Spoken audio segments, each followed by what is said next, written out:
Muy buenas noches. Un gusto estar otra vez en las tertulias nocturnas. Hoy jueves 17. Empezamos casi puntual y vamos a tocar el tema que nos ha convocado hoy, que es ¿por qué no sé hablar guaraní? ¿Verdad? Está presentado el título del temario como una pregunta, como una cuestión a resolver, pero con la presencia de nuestro invitado. Un gusto estar otra vez en las tertulias nocturnas. Domingo Aguilera. 17, empezamos casi puntual y vamos a tocar. Perdón, ahí bajando nomás el volumen del otro. Perdón. Les decía que nuestro invitado de esta noche es el profesor, escritor, lingüista, director de ONG dedicado a temas de guaraní, el profesor Domingo Aguilera. Yo tengo acá su currículum que dice que le voy a leer un poquitito, cortito. Nació en Josefa Sardi, guaireño es. ¿Qué más tengo? Tiene libros publicados. Yo el libro que le recomiendo a todo el mundo es Diccionario Cowa, que es un libro así maravilloso, ¿verdad? Para acceder al guaraní, que esta noche vamos a citar profusamente. Después, entre los libros así más ensayísticos, el bilingüismo paraguayo por dentro. Después tenemos Pucarac y los ñengas, ¿verdad? Y le decía la Fundación Tapé Avirú Paraguay, es la ONG del cual es fundador y representante legal. ¿Quién más? Colaborador de la Real Academia Española, hice para el proyecto Lexicografía Hispánica, en fase de publicación. Perfecto, y después tiene miles de otros materiales y hemos podido contactar con él, que esté esta noche con nosotros, así que le cedo la palabra. Muy buena noche, Domingo.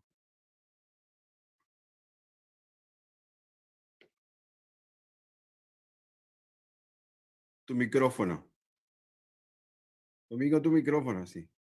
Está en mute. Ahí ya estoy. Dale. Muchas gracias, Cristino. Gracias a la gente que se está uniendo, ¿verdad? A esta tertulia. Yo estoy muy agradecido por la oportunidad que tenemos de compartir un poco algo que creo que a mucha gente le preocupa. Cómo está la lengua guaraní, es un legado enorme, impagable, y tenemos muy poco retorno del estado en que está, ¿verdad? Y algunas cosas tenemos las percepciones, pero así como relevamientos técnicos, oficiales, a ciencia cierta, no tenemos. Así que vamos, yo preparé un tema para ustedes que querría compartir. Son conceptos, ¿verdad?, que se enunciaron dentro de la lingüística, muy concreto, ¿verdad?, que se pueden aplicar a nuestra realidad. Al menos esa es la idea, presentar el concepto y ver a la luz de eso, analizar un poco nuestra realidad, en qué estado está el guaraní, cómo se usa, y lo más importante, qué proyección podemos leer, ¿verdad?, del estado en que está ahora, si en el futuro, ¿verdad?, cómo podría evolucionar, cómo podría crecer, y sobre todo las acciones que hay que hacer, ¿verdad?, porque eso no se da así por generación espontánea, hay que hacer un trabajo grande, y en eso estamos. Yo preparé unas diapositivas donde quiero presentarles esas ideas de las que estoy hablando, y luego ya pasar a dar a la gente que quiera participar, ¿verdad? que va a haber tengo entendido, Cristino, va a haber un momento para que la gente pueda entrar, pueda preguntar, participar. Sí, estamos ahora mismo ya online vía YouTube y vía Facebook. Y generalmente la gente que nos sigue después va tirando ahí sus comentarios, sus sugerencias y preguntas de repente, ¿verdad? También. Pero yo no te voy a ir interrumpiendo mientras vos desarrollas tu conversa con tu PowerPoint. Te paro si hay algo así pertinente ya y mientras tomas agua o tu caña de guavirá, ¿verdad? Para respirar. Así que avanti nomás.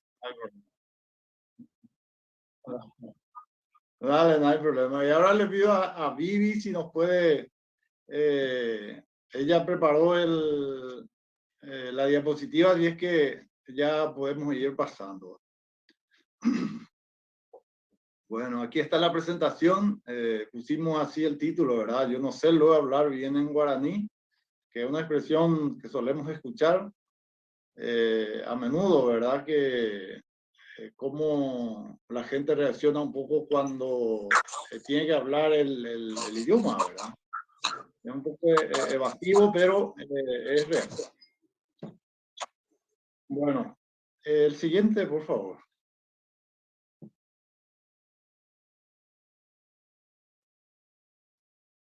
Bueno, aquí algunas ideas para saber un poco de qué estamos, de qué queremos, de qué quiero yo hablar esta noche. En los ámbitos de uso están señalados, tomé como base el marco común europeo para las lenguas, pero que funciona para todas las lenguas. O sea que no es un trabajo muy bien hecho. Así que, y se establecen, digamos, parámetros comunes para todas las lenguas de Europa y, por supuesto, a cualquier otra parte del mundo, ¿verdad? Y ahí se establecen los ámbitos de uso de las lenguas. 4 grandes ámbitos. El ámbito personal, que es la familia, el entorno inmediato, los hijos, la casa, el jardín, etcétera, etcétera, etcétera. Y luego el ámbito público, que es más grande, la vida social, la vida cultural, los medios, las instituciones. Luego el ámbito profesional, que es el trabajo, la formación, la facultad, los institutos, las escuelas, los colegios, la administración, la industria, ¿verdad? Y el ámbito educativo académico, que son procesos de aprendizaje en general. Estos son los grandes ámbitos que se identifican, ¿verdad? Dentro de lo que es un marco común, como dice ahí, de las lenguas. 4 grandes ámbitos. Luego yo querría volver sobre estos temas ya cuando hablemos de nuestra realidad, ¿verdad? De lo que es el tema principal, el guaraní. ¿Cómo está el guaraní? Podemos pasar, Vivi.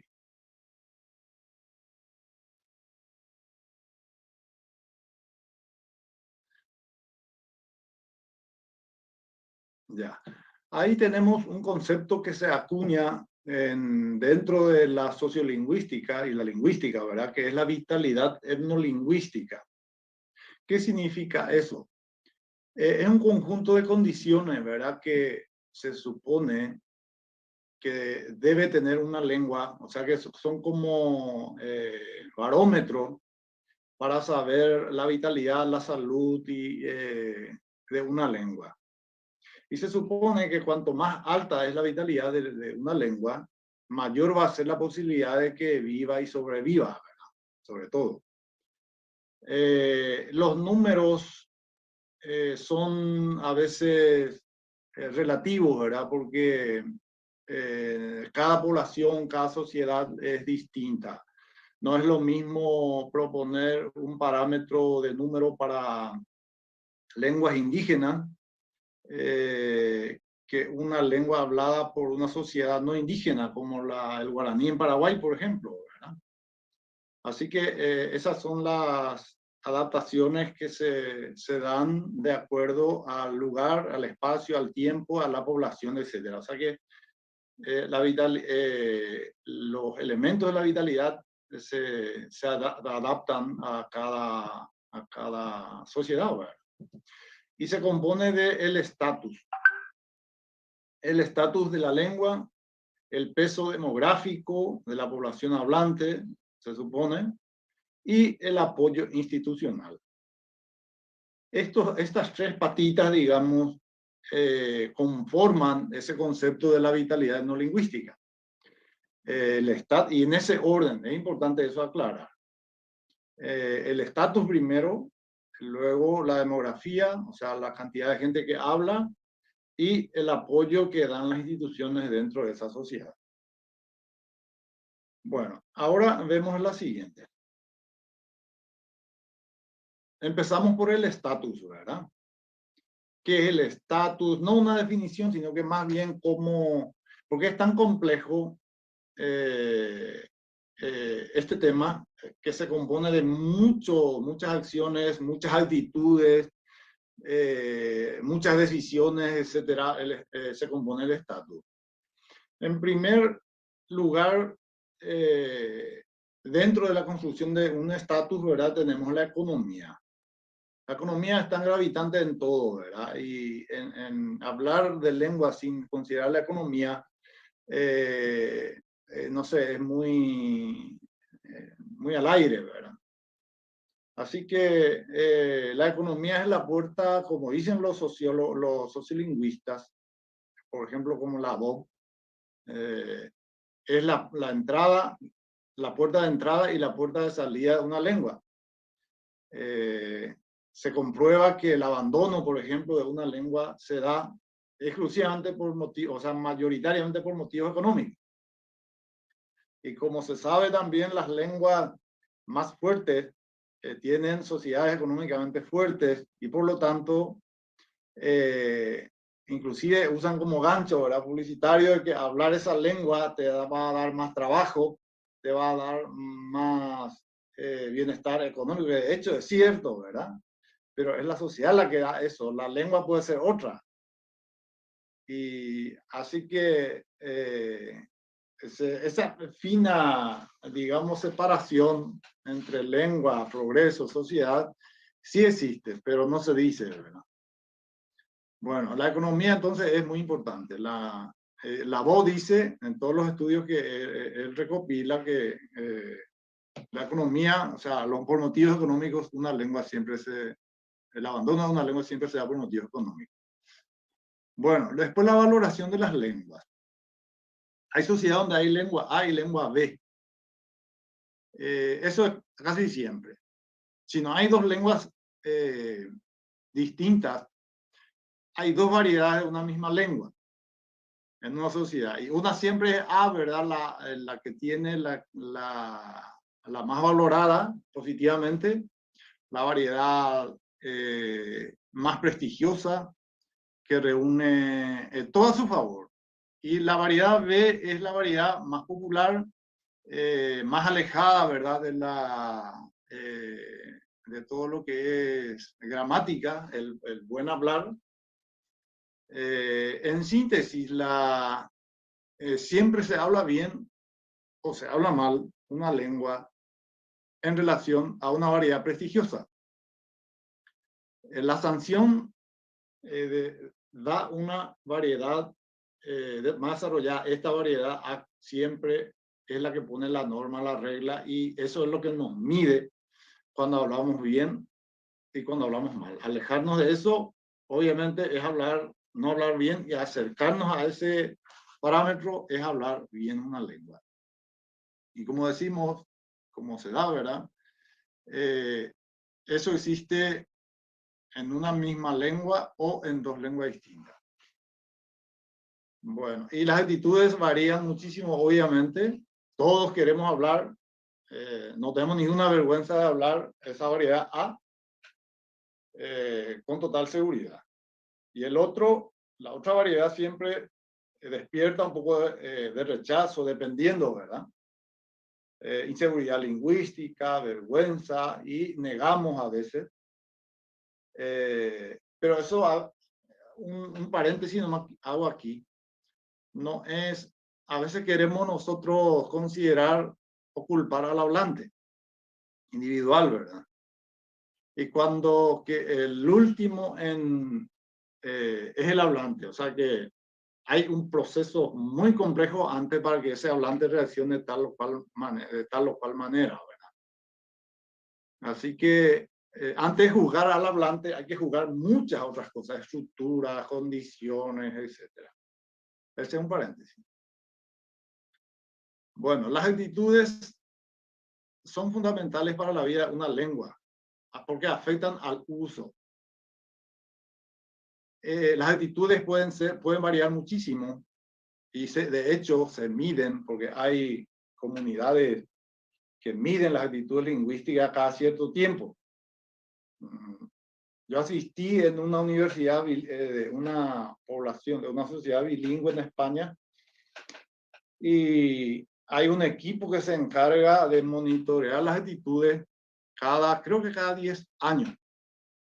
Ellos hacen un estudio científico muy elaborado, muy científico, y monitorean las actitudes hacia la lengua local, que en Valencia yo estuve, voy a citar, y ellos ponen, o sea, tienen un relevamiento constante de cómo van las actitudes hacia su lengua local, ¿verdad? Y obviamente una actitud positiva siempre es para bien, obviamente, ¿verdad? O sea, que a la gente baja el rechazo, baja la vergüenza y sube todo las posibilidades que tiene la lengua. Y luego, otro punto, las clases sociales. Las clases sociales son importantes en todo sentido, para que una lengua sobreviva y crezca, ¿verdad? Es importante que todas las clases sociales hablen la lengua. E identificar una sola clase social con una lengua es incompleto, como mínimo. Acá este señor William Lavaux, por ejemplo, habla que dentro de la sociedad las lenguas cambian de arriba a abajo. O sea, los modelos, los usos lingüísticos de las clases sociales más pudientes son influyentes y cambian, imitan a la gente esos usos. También él habla, por ejemplo, de cambios desde arriba y cambios desde abajo. Eso no significa que sea permanente y únicamente esa dirección de arriba abajo, sino hay cambios que surgen abajo y triunfan también en todas partes, ¿verdad? Como sabemos. Hay dichos, expresiones que se popularizan, expresiones populares que se vuelven comunes a todas las clases sociales, por ejemplo.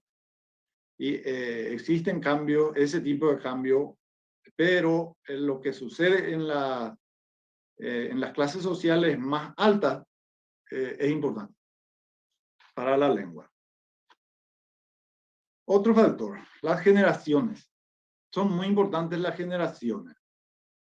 Se considera buena señal cuando todas las generaciones hablan una lengua. Por ejemplo, los niños hablan mi tangüera, mi taruzú, mi caraí, mi cuña caraí. Eso es una buena señal de salud de la lengua. Cuando hay una transmisión generacional y una vigencia en toda la generación. Eso es un factor también que compone, se construye con eso, ¿verdad? Considerando eso. La ciudad es muy importante para las lenguas. ¿En qué sentido? Prácticamente en todos los sentidos. Yo voy a hacer otro paréntesis acá cuando hice un listado hace mucho tiempo de hispanismos que se usan en guaraní. un inventario, mi primer inventario de hace mucho tiempo. Muchos trabajos no conocía y cuando llegué a leer el de Marcos Augusto Morinho, que es un lingüista paraguayo muy, muy importante, cuando leí su trabajo de 1931, Hispanismos en lengua guaraní se llama, me decepcioné un poco porque es como que yo le copié a él. O sea que la coincidencia que había era tal que a mí me parecía una copia. Pero él, y para más, él hizo una función de su relevamiento. Y yo hice en muchas otras partes, en Asunción precisamente yo hice mi inventario de hispanismo, pero lo que quiero decir nomás que el guaraní usado en Asunción en gran medida es el que se popularizó y llegó a generalizarse en el interior, en la campaña, como decimos.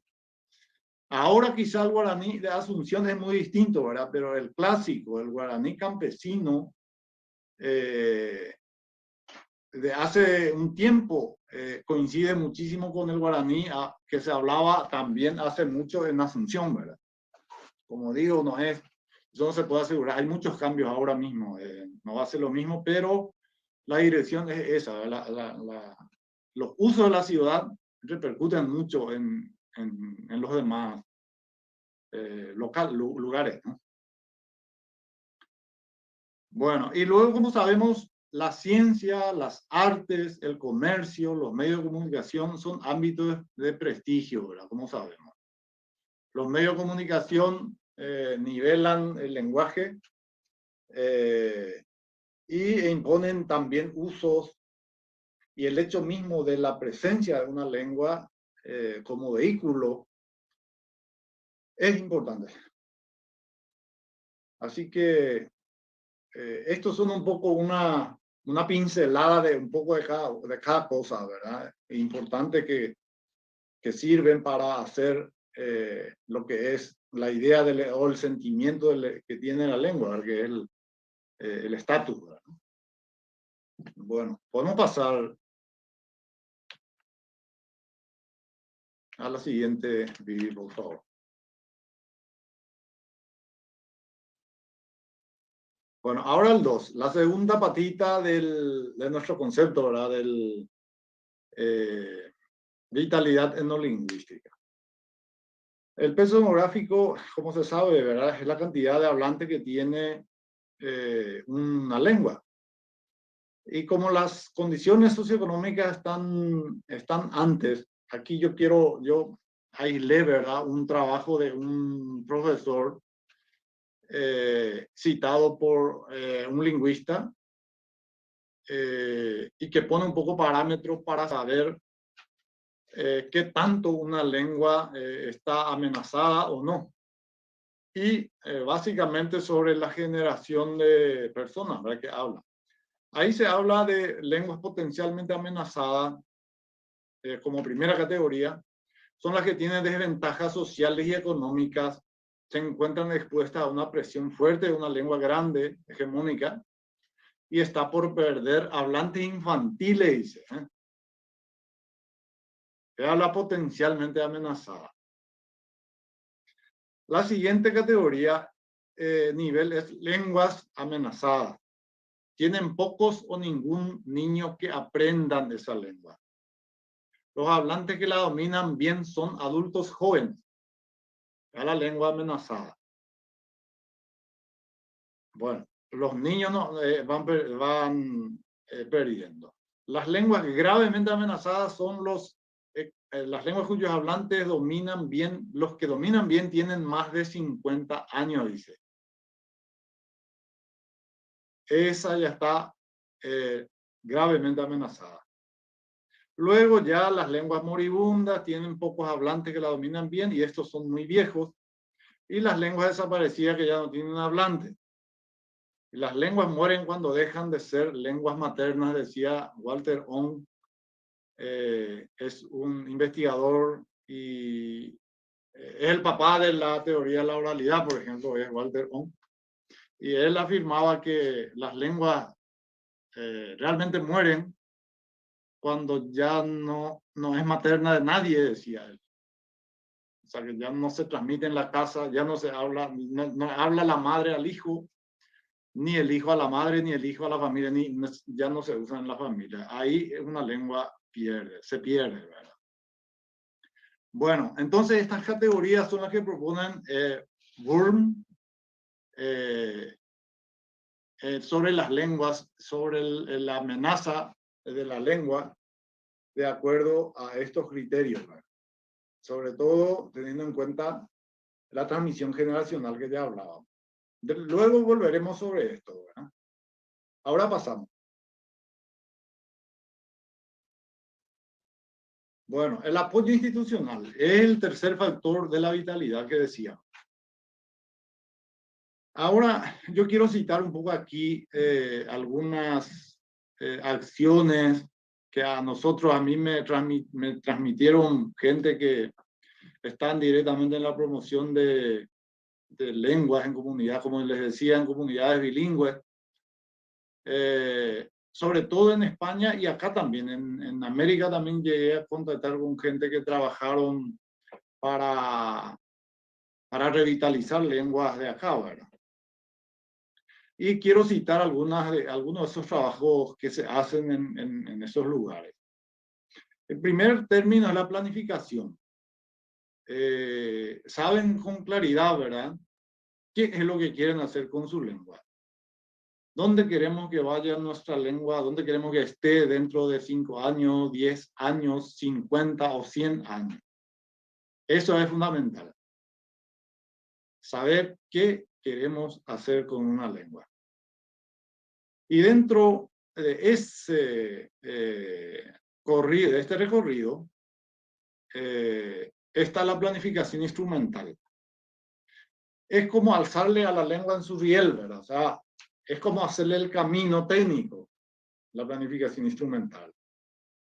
¿Cómo va a solucionar la lengua los vacíos, lo que le falta, sobre todo en materia de vocabulario? ¿Cómo va a decir la modernidad una lengua, verdad? ¿De dónde va a apoyarse para solucionar un montón de problemas que sobre la marcha se le van a ir dando? Y más vale que sean fáciles, porque la lengua tiene esa particularidad que no se traiciona nunca. El camino que sigue una lengua es la que más le resultó y por lo tanto es tremendamente efectiva la vía natural de una lengua. Así que en la planificación instrumental no se puede dejar de ver eso, ¿verdad? Que lo más fácil y lo más productivo tiene que seguir esa lengua. Y eso, ¿de dónde vamos a agarrarnos para apechugar, ¿verdad? Decir la modernidad, todo lo que venga, todo lo que hay en el mundo hay que poder decir en la lengua. Y decidirnos por una vía más lógica, más racional y más rápida posible, ¿verdad? Esa es la planificación instrumental, que es fundamental para arrancar. Porque no llegó a Ingrid, éramos la paisa para allá, esta ningo paisa año avanzada. Es como darle el riel a la lengua.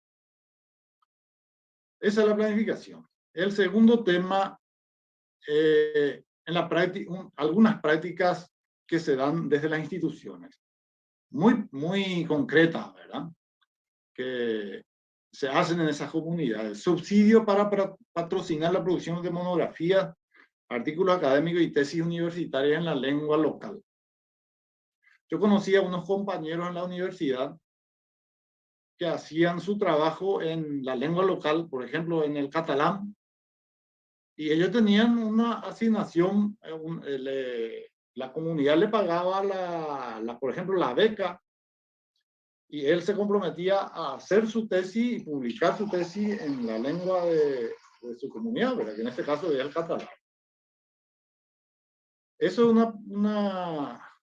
ya una acción, digamos, en terreno a favor para promocionar la lengua.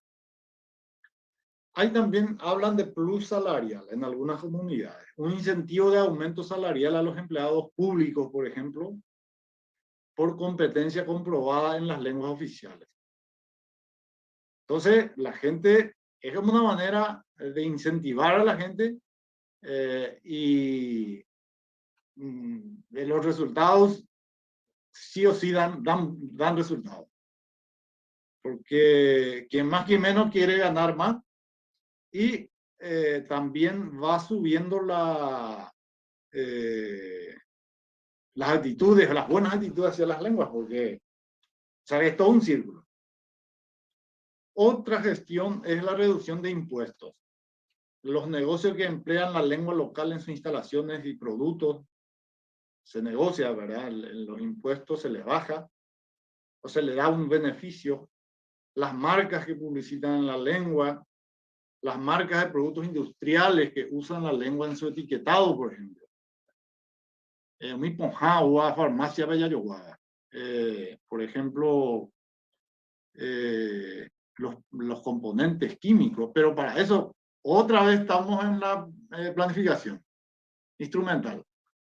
Tenemos que saber decir todos esos productos, ya sean desde dentro de la lengua o como préstamo.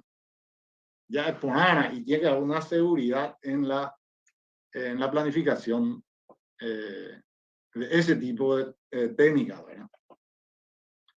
Bueno, y muchas otras acciones que solamente yo agarré así para compartir, de que las cosas que se hacen, ¿verdad? Dentro de una sociedad, pero ya en terreno, decididamente son a favor de una lengua. Bueno, esta es la tercera patita de la vitalidad. Y esos son los parámetros para medir cómo está una lengua, ¿verdad? Bueno, pasamos a la siguiente. Y aquí la idea es aplicar un poco a nuestra realidad. Y a falta de datos de rigor, como no tenemos, ¿verdad?, relevamiento todavía sobre estos temas, las percepciones nuestras son muy importantes. Lo que nosotros sentimos casi siempre coincide con los números. Pero es mejor tener los relevamientos que son más objetivos, ¿verdad? Entonces, aquí volvemos sobre los ámbitos.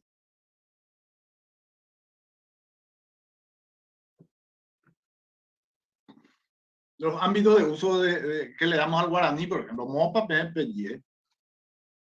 Como ustedes ven,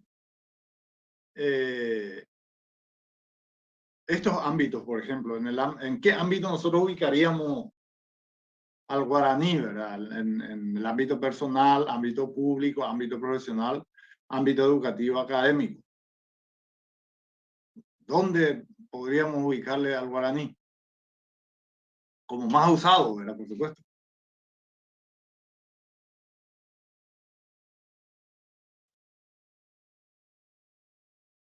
Bueno. Y obviamente, ¿verdad? Donde más tenemos... Depende, perdón, Domingo, acá por ejemplo depende de cada profesión, ¿verdad? ¿Qué sé yo? Dependería acá de cada profesión. Un albañil, qué sé yo, ¿verdad? Va a manejar más guaraní que, no sé, un abogado o un doctor inclusive, ¿verdad? Pues los doctores no se van al campo, se quedan en la ciudad nomás. No sé, digo, acá tiene que ver mucho lo de los profesionales, el oficio que ejerce, ¿verdad?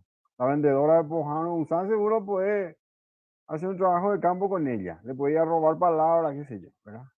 Es como que aquí medio que claro que ahora el oficio es muy importante, o socioeconómico, entonces sería el guaraní. Tiene una posición socioeconómica más o menos clara. Perdón. Sí, está perfecto. Y donde tradicionalmente tenemos al guaraní es en la familia. Eso es históricamente, ¿verdad?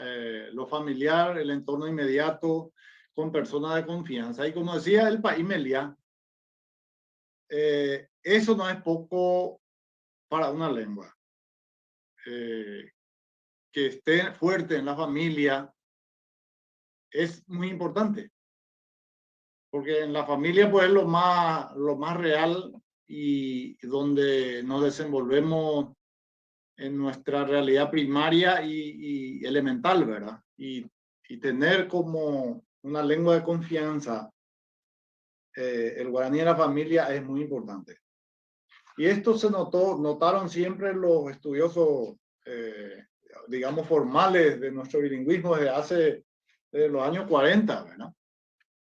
Que ya afirmaban que el paraguayo medio, ¿verdad?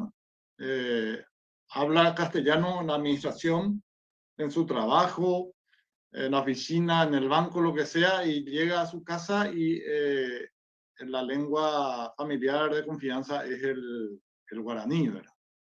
Eso fue lo tradicional, lo antiguo, y como decimos siempre, ahora están cambiando esas cosas. Entonces, ya habría que hacer un nuevo paneo. En el ámbito público, la vida social, cultural, medios de comunicación, instituciones,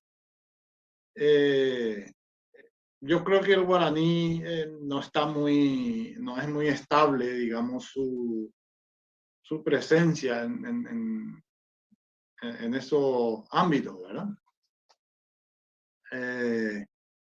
No hay una... no vemos el guaraní en muchas partes. En la comunidad, pero si quieres aprender guaraní, casi siempre tenés que ir a vivir con la gente que habla. O si queremos leer guaraní, fuera de su ámbito, por ejemplo, noticias en guaraní, revistas en guaraní, diarios en guaraní, radios, programas radiales, etcétera, etcétera. El guaraní no tiene una tradición, no tiene presencia. Lleva. Y el trabajo, como bien decía Cristino, depende mucho del nivel donde uno trabaja, el lugar, con qué gente se trata, ¿verdad? En el trabajo,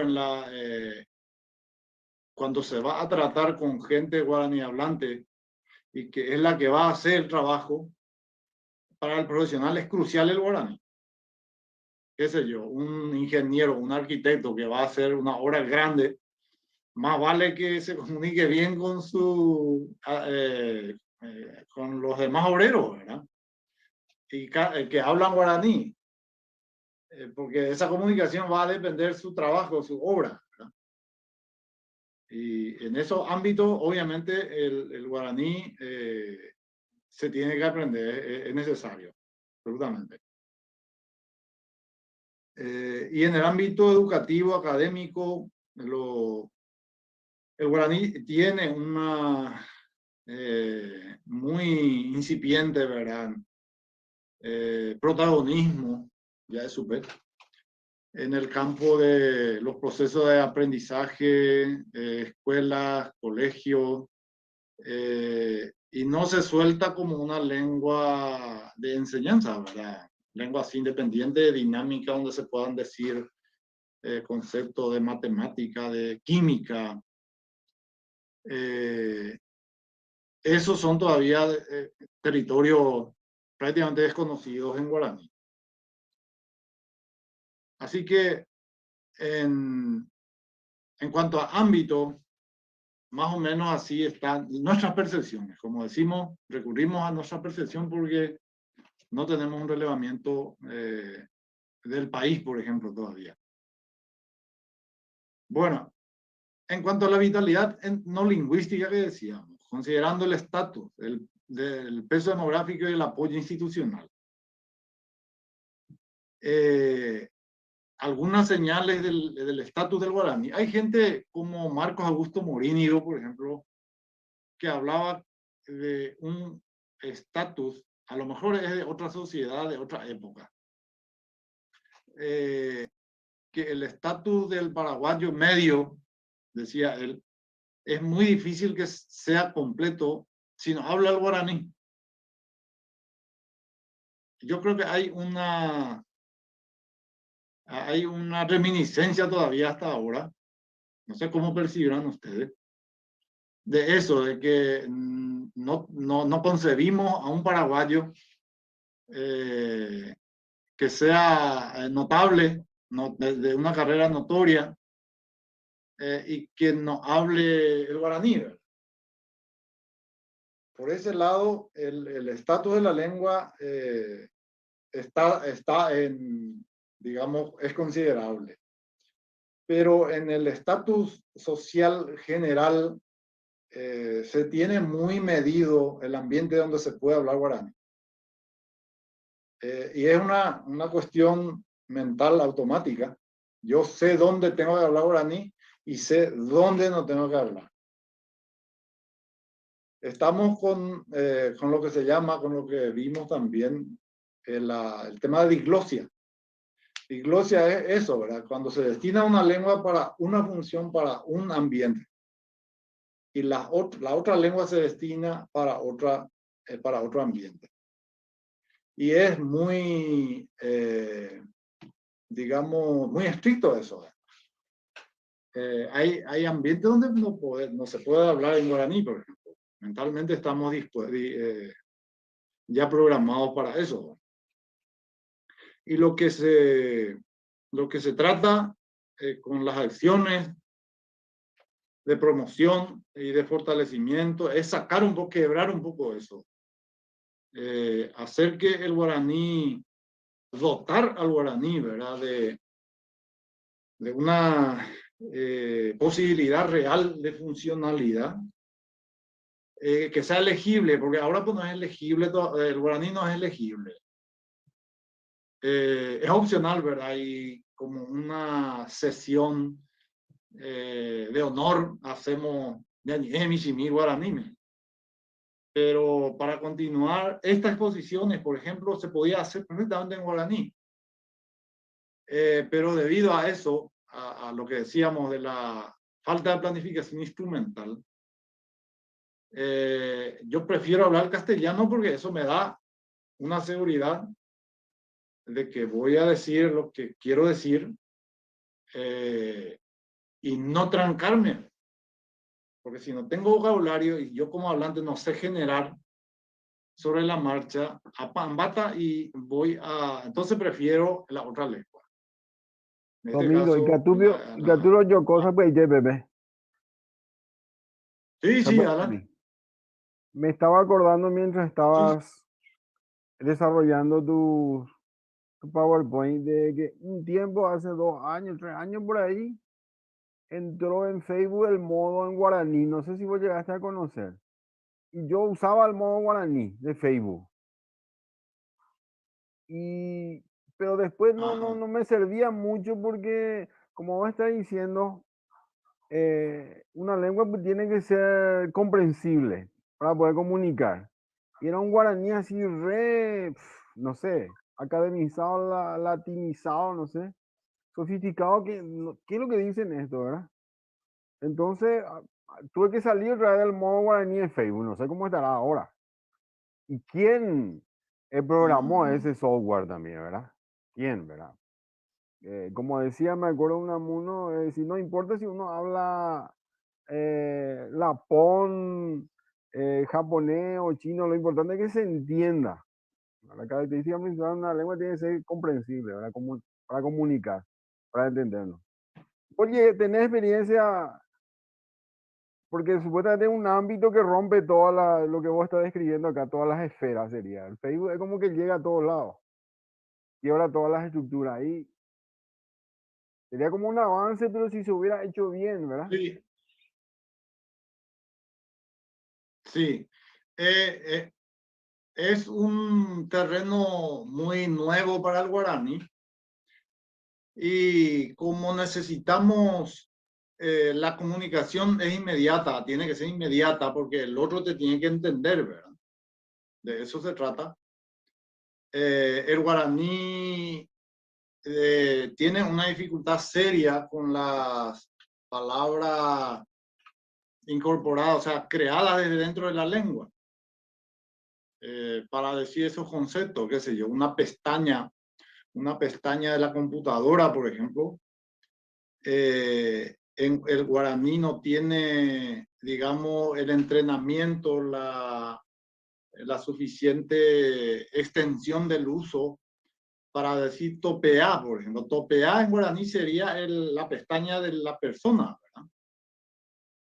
Y si yo digo a otro, mirande europea, es prácticamente imposible relacionar con la acepción de pestaña computadora. Siempre va a ser esto. ¿Por qué? Porque no tenemos esa carrera, ese uso diario a través del cual entran las nuevas, los significados nuevos de palabras viejas.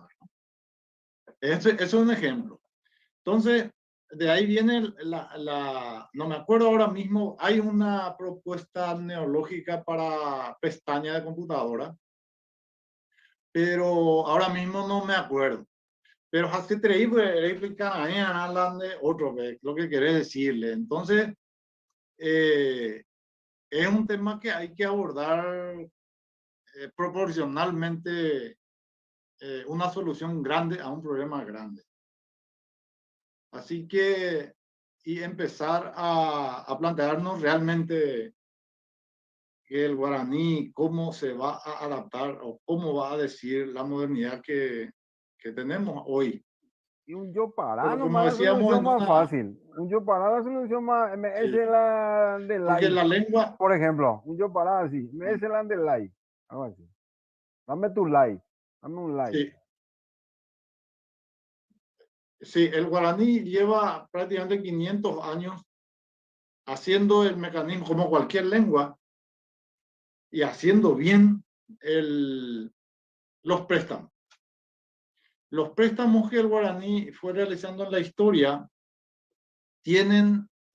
nunca forzaron a la lengua y nunca desnaturalizaron a la lengua. El guaraní hasta hoy, más de 500 años después, sigue siendo una lengua aglutinante polisintética, aún con la cantidad de préstamos que incorporó. O sea que el préstamo no es ninguna amenaza para la lengua si no destruye su naturaleza. El español la misma cosa, el español hace préstamo constantemente, pero el español es una lengua poderosa, es una lengua flexiva, lengua de flexión, y eso no va a perder nunca. Aunque haga préstamo, no sé, de 100, 200 lenguas, siempre el español va a ser español. Y así también el guaraní fue.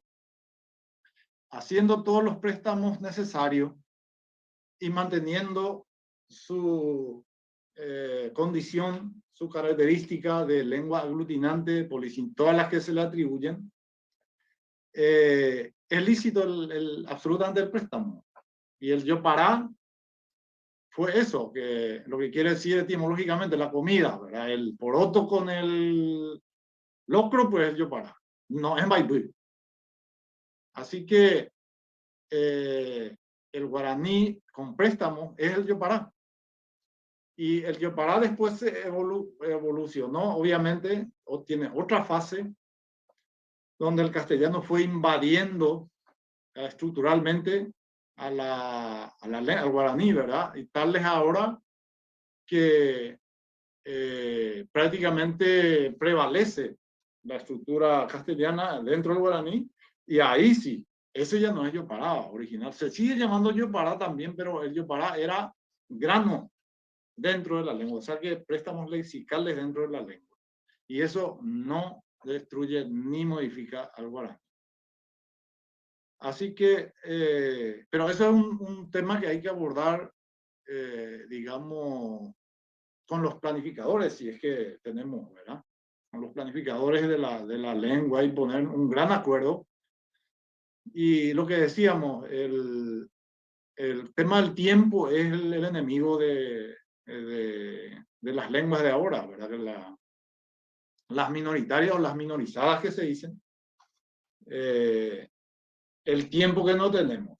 No tenemos varios siglos, 8 siglos para ir haciendo la lengua, ¿verdad? Como tuvieron las demás, que ahora son lenguas importantes. Y digamos, quemar ese tiempo en poco tiempo necesita una respuesta proporcional a esa necesidad. Y es lo que hay que construir, ¿verdad? Bueno, luego pasamos, ya estábamos en el estatus del peso demográfico del guaraní, por ejemplo. Si es que por los números nos guiamos, es una cosa espectacular, ¿verdad? Creo que son 4 millones de hablantes que no muchas lenguas tienen.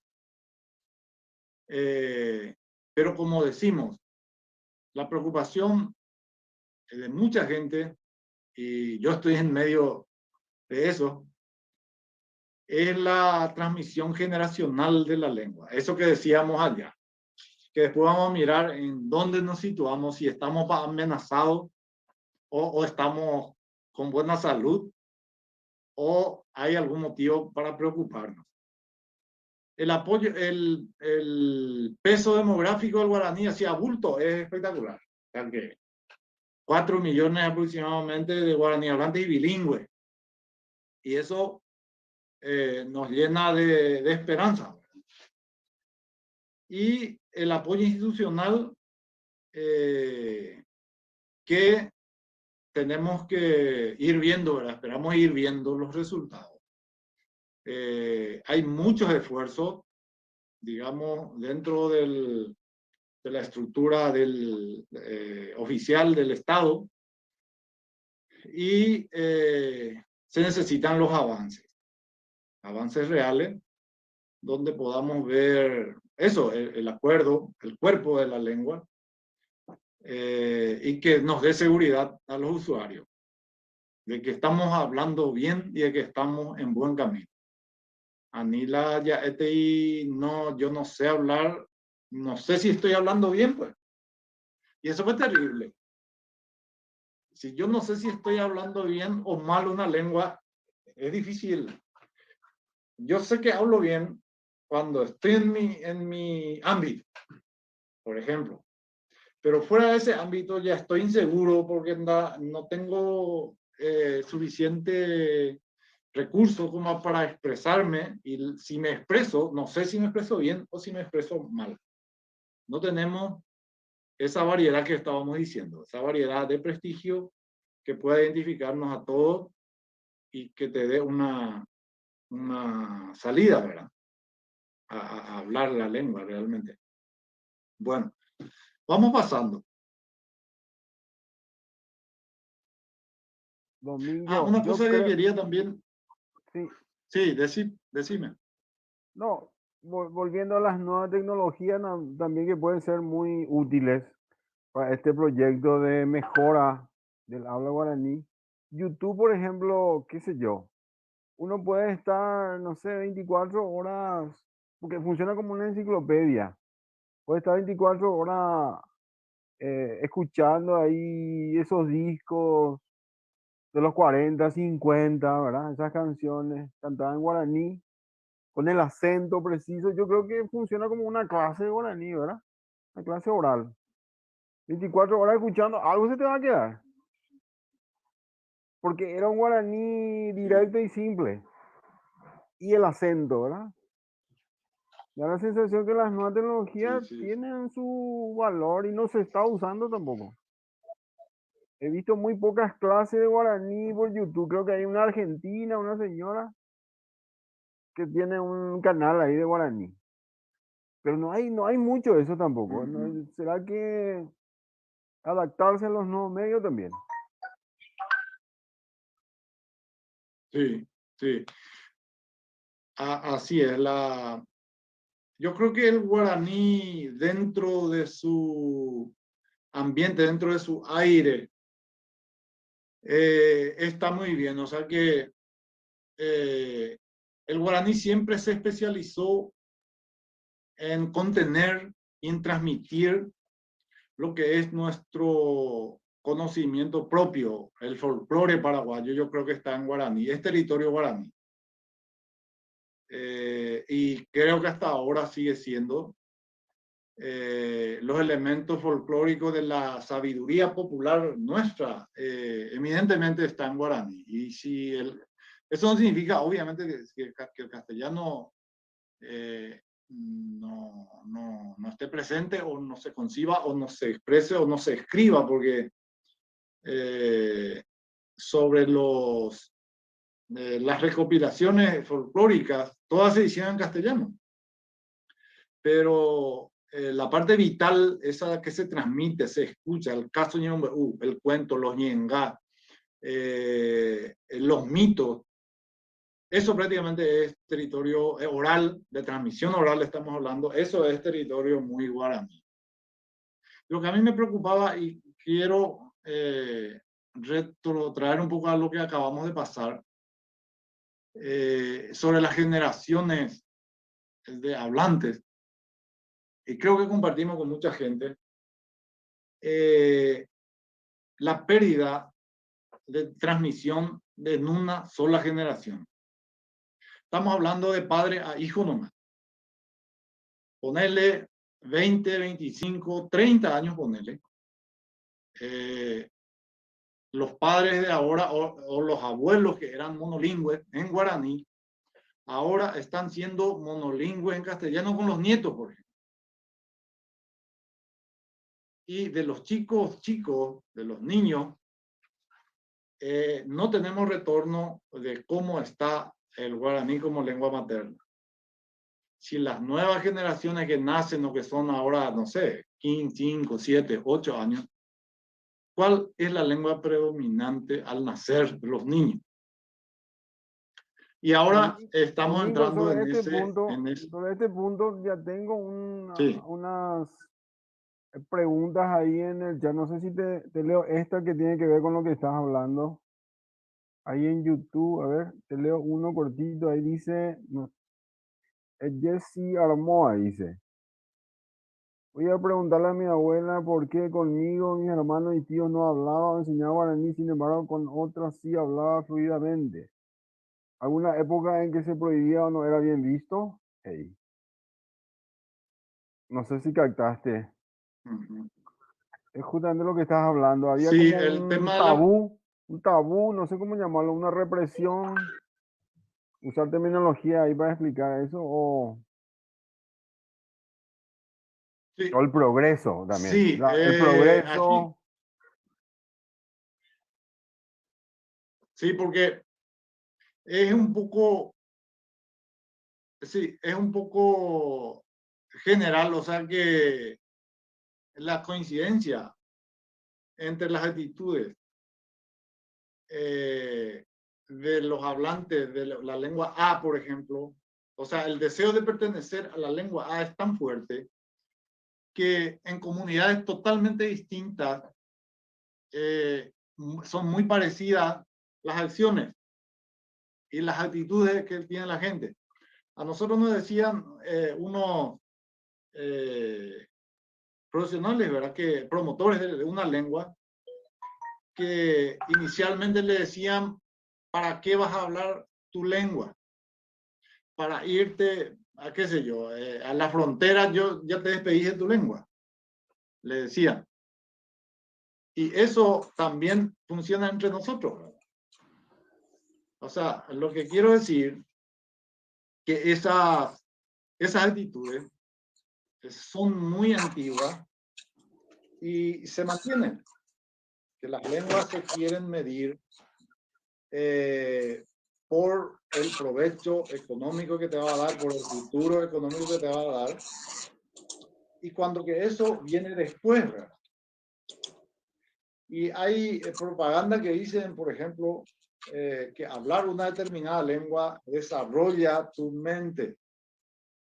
Y cuando científicamente se comprueba que cualquier lengua aprendida desarrolla la mente.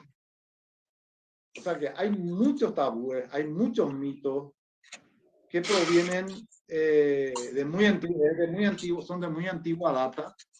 Lo que quiero nomás decir que coinciden esas generalizaciones, esos prejuicios coinciden, los que nosotros escuchamos acá, con los que se dicen en otros lugares. Y prohibir a los chicos hablar el guaraní fue una norma. Pablo de Carvalho Neto, por ejemplo, encontró un documento donde se decía, o sea, el castigo por hablar guaraní en la escuela, por ejemplo, eso está documentado patentemente. Y muchos dicen que después de la guerra del 70 recrudeció eso. El sentimiento un poco se identificaba al guaraní con cierta corriente ideológica. Entonces la represión fue mayor. Y mucha gente, como esa persona que pregunta o que señala eso, pasaron por esa experiencia. Su papá, por ejemplo, no le quería hablar porque no quería que aprenda, ¿verdad? Por eso, porque tales así tan burdas a veces las cosas que se dicen, que entorpece, por ejemplo, que hablar guaraní con, qué sé yo, con otra lengua se supone, o con el castellano, entorpece al castellano, por ejemplo. Y ninguna lengua bien enseñada y bien aprendida pues entorpece al revés. Lo que se comprueba es que cada vez más fácil se aprende la lengua. Cuanta más lengua se aprende, es más fácil. Y, o sea, que son esas como fósiles, ¿verdad? Que funcionaban siempre y siguen entre nosotros, ¿verdad? Que se quiere prohibir hablar el guaraní, que no se hable y que cultural y también económico, porque siempre vienen juntos. Bueno, no sé si hay alguno más y nos vamos a la siguiente diapositiva para ir redondeando. A Vivi le pido. Sí, hay uno de Reynoso, dice que el caso catalán que vos mencionaste es diametralmente opuesto al caso guaraní. Así nomás cortito, me parece muy amplio. ¿Cómo? Que el caso catalán que mencionaste sería un caso muy distinto al guaraní. Eso es lo que dice Gustavo Reynoso ahí. Sí. No sé si Sí, querés sí. responder. Porque... Claro, son comunidades. Sí, decime. No, yo me pongo en muto y Sí, son comunidades.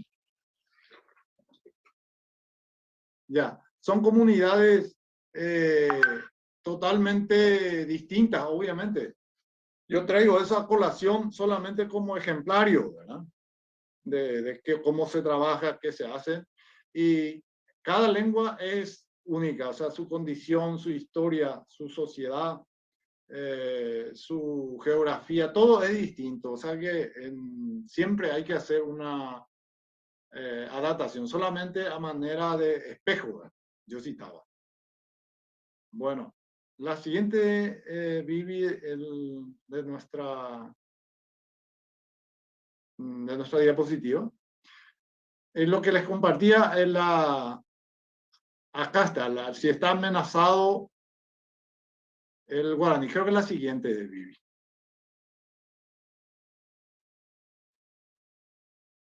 La siguiente o la anterior. No, anterior. Ok.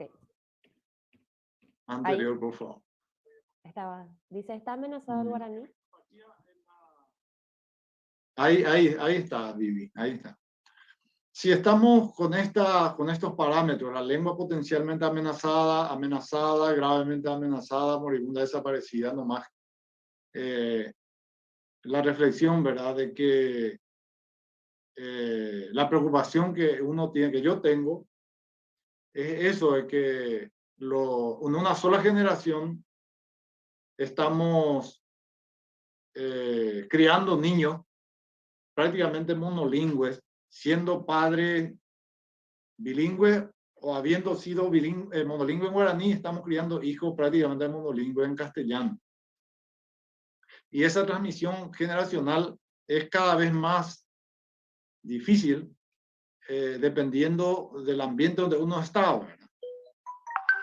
Nosotros intentamos, yo como a los hijos, ¿verdad? Yo tengo 2 hijos, un nene, un varón y una nena. Y los primeros tiempos no hablamos con ellos en guaraní, o sea, en casa sí escuchan, ¿verdad? Pero no hablaron prácticamente guaraní. En un segundo momento comenzamos a hablarle roñendi, y ahora estamos recuperando bastante bien, ¿no entendés? Pero esa cuestión necesitamos una medición para tener una visión más íntegra de qué está pasando dentro de la familia en el tema de guaraní. Hay a veces algunos estudios así esporádicos que nos lanzan cosas, ¿verdad? Pero uno bien atemperado, bien hecho, necesitamos para hacer un diagnóstico de nuestra lengua, de la lengua guaraní, ¿verdad? Que yo creo, a mí me parece que los mayores, eso que dice ahí, es un poco cercano a nosotros. Los hablantes que dominan bien tienen más de 50 años, dice ahí. Y cae muy cerca la bomba, como se suele decir, ¿verdad? Así que guaraní tiene toda para reconstruirse. Y tampoco podemos quedarnos sobre los laureles, ¿verdad? Y decir que somos 5 millones y no nos apuramos por eso. Eso es muy relativo. Así que todo por hacerse, y lo que se tiene que hacer, si se espera más, cada vez más grande va a ser. Con relación a este tema, ¿verdad? Que es lo que no se ve. Lo que no se ve es la transmisión, la posibilidad de que se vaya manteniendo. Y como no tenemos recursos tecnológicos, por ejemplo, dependemos directamente de la familia para que el guaraní se siga hablando, ¿verdad?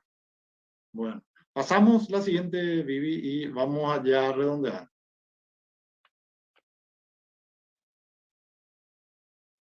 Bueno, y el apoyo, también yo dejo un poco a criterio de los presentes, ¿verdad? Cómo ellos ven el apoyo que recibe el guaraní de las instituciones, del marco legal, del marco jurídico, si hay si hay apoyo, si se ve, por ejemplo, por lo menos, ¿verdad? Se le dedica algún espacio al idioma en las instituciones públicas, en el Estado. Eso te queda un poco a criterio, a la percepción de los que estamos, ¿verdad? Bueno, finalmente, Vivi, algunas ideas que quiero compartir. La siguiente diapositiva, por favor. Algunas cuestiones que sirven como consuelo un poco, ¿verdad? Luego del recorrido que hicimos y del análisis que hicimos de nuestra realidad. Y aquí escribí algunas ideas de que ninguna lengua nace rica, o sea, que ninguna lengua nace en cuna de oro. Todas las lenguas que ahora son grandes nacieron desde chiquito, desde uno, ¿verdad? Y se fueron haciendo, fueron creciendo y ahora son inmensamente ricas. Así que no existe la lengua incapacitada para desarrollarse, por ejemplo. Eso no hay. Todas las lenguas tienen básicamente una posibilidad sin límite prácticamente para desarrollarse. O sea que ese es un alivio, un consuelo. La revitalización de una lengua no se da en la naturaleza, como ya dijimos. Eso no se regala, es un trabajo duro que hay que hacer. Y si decididamente estamos para hacer eso, ¿verdad? O sea que si hay una voluntad real, un trabajo que cuanto más se espera va a ser más difícil. Los tiempos de las lenguas no son los nuestros. Ese también es una cuestión que hay que considerar. Un cambio lingüístico pudo haber comenzado hace 100, 200 o 500 años y no nos damos cuenta. Eso que decíamos lo que ocurre en silencio en una lengua. Puede tardar 10 años, 100 años, 200 años, pero se cumple. Son plazos a veces más largos, pero que sí o sí se cumplen. O al revés, a veces cuando se dan los síntomas, ya es mucho más difícil de revertir una situación. Así que estar atento a eso. Y finalmente, una idea que decía el pensador Ortega, ¿verdad? Sobre la lengua viva y la lengua muerta. Decía él, la lengua muerta es aquella lengua en que no hay derecho a cometer faltas, lo cual invertido equivale a decir que la lengua viva vive de cometerlas.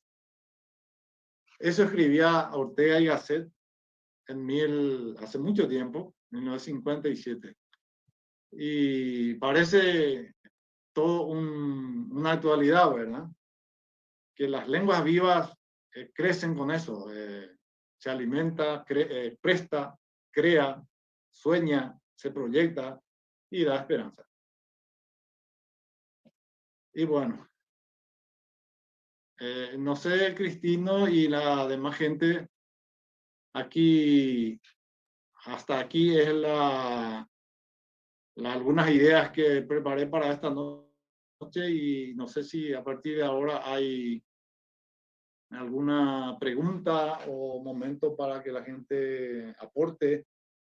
Eso ya queda a cargo de la coordinación, ¿no? De mi parte, por lo menos, hasta aquí es y muchas gracias.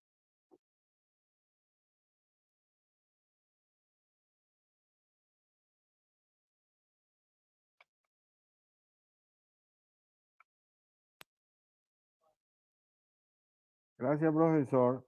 Ahí creo que quiere entrar Montserrat. Creo que hizo un videíto para tu presentación. Ahí está conectando su audio, Monse. Mientras ella se conecta, yo te dejo una pregunta que leí ahí en YouTube, que te dejaron una chica que dice si hubo influencia del guaraní en el acento del español paraguayo. ¿Cómo, Cristina? Ah, no escuchaste. Si está por acá. Si hubo influencia ¿En el chat está su pregunta? ¿Hubo influencia del guaraní en el acento paraguayo? Es una pregunta ahí en el YouTube. Ah, la reunión. Ya. Ah, sí. Claro. El guaraní determina mucho sonido en el castellano, ¿verdad? El acento y sobre todo cuando el bilingüismo, o sea, el aprendizaje de la segunda lengua comienza ya de adulto. La gente que comienza temprano, cualquier lengua, y los expertos dicen que alrededor de los 12 años es la edad, digamos, indicada para aprender otra lengua, ¿verdad? Y para no tener acento, pero el acento es muy común en todos los hablantes. Cuando aprendemos una segunda lengua, tenemos ese acento. Y también el guaraní hablante tiene un acento hablando en castellano, y al revés, el castellano hablante tiene acento hablando el guaraní.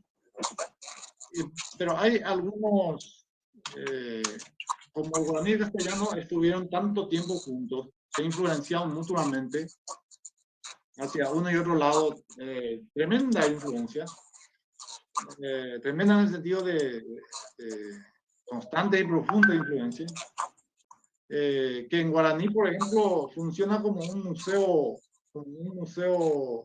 fonético, conserva sonidos que el español ya perdió, por ejemplo. La H aspirada, que el castellano perdió hace muchos siglos, en guaraní se siguen utilizando en algunos préstamos, como harpa, nuestros abuelos, nuestros tíos, la gente mayor, hasta ahora, dice jorcón, por ejemplo.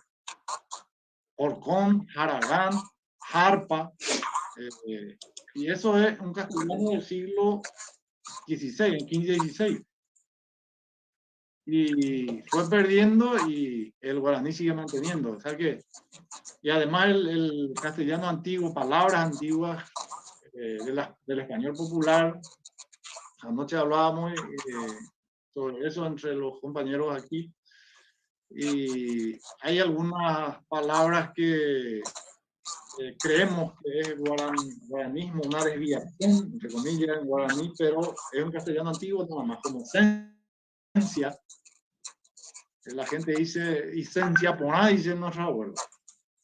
Pero la palabra esencia, que ahora es un error, estuvo vigente en el español antiguo, en el español popular antiguo, que después se descartó, ¿verdad? Pero no es un guaranismo, no es que la gente habla mal, queremos decir nosotros, sino que es un español, un sonido antiguo, del español antiguo que se conserva en guaraní. Así que la influencia es mutua.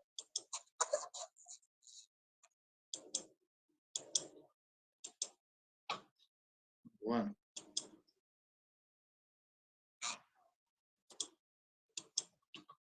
Gracias, profe. Cristino. Sí, adelante.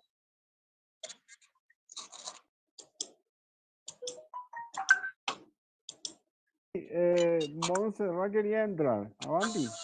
Entra nomás. Bueno, hola, buenas noches. Disculpen el retraso. La tecnología siempre me hace jugarretas. Hola, Cristino. Hola a todos los amigos que están acá. Muchas gracias al profesor Domingo Aguilera, que es un invitado de lujo realmente esta noche. Bueno, yo quería hablar acerca de algo que acabo de leer en los comentarios, que es algo que ha puesto Javier Palma. Dice...